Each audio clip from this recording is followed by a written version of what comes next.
Good morning, class 11. Today we will continue with the second part of the chapter, that is heredity and environment.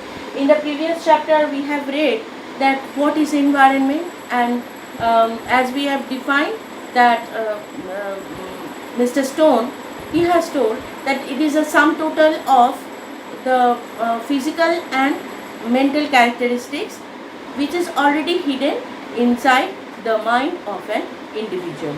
Now the supporters, those who are supporting and telling that only heredity or hereditary factors are the main factor behind the growth and development of an individual. There is no effect or not at all any effect of the environment where they are belonging, where they are surviving. Now, if you go through your book, you will see that in the supporters of hereditary factors, they are telling many different experiments, and they have conducted many experiments, and they have seen that, and they are in support of their own thought. They are telling yes, that heredity is the hereditary factors, the factors what a baby or a newborn is receiving from their ancestors is the only and one factor. Now, some staunch believers, they are telling that heredity, whatever may be the nature of the environment, but the heredity, whatever may be the nature of heredity, the physical, mental or the psychosomatic, the role of heredity is utmost important in an individual. So the role of heredity, they are telling what may be the characteristics, what may be the environment, how may be the nature of the environment. It does not have any influence on an individual. Only it is because the capacity or the hidden potentials which are being carried by the individual, it will be explored, not the effect of the environment.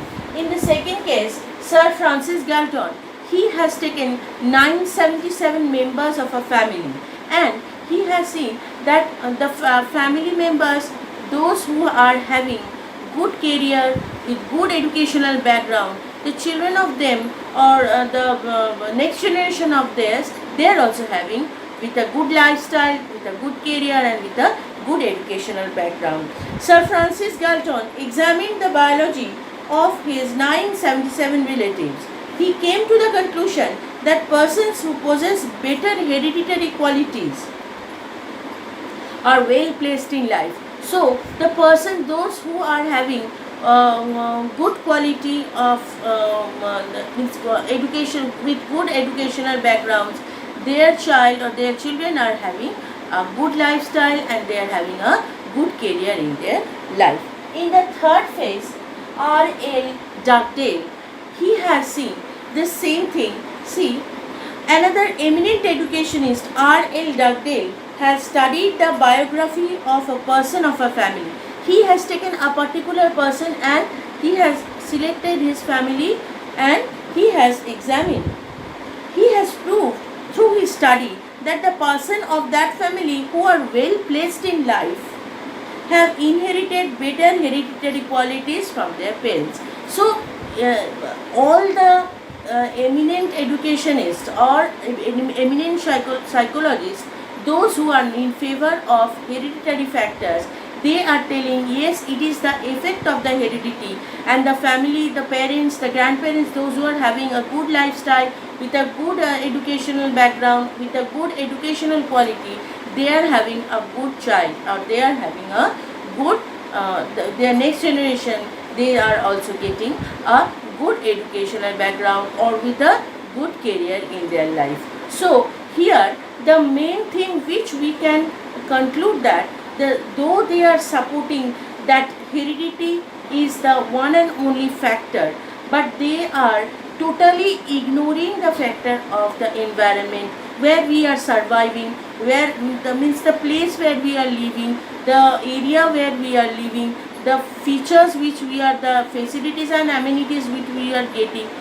See, many things happens in our life, isn't it? So here if we criticize the factor of heredity, we can say that the factors which are not being discussed in this topic is the environmental factors, and in the next class we will discuss the features of the environment and what they are telling, and how again just vice versa they are ignoring the factors of heredity. So next day we will start with the environment. Thank you.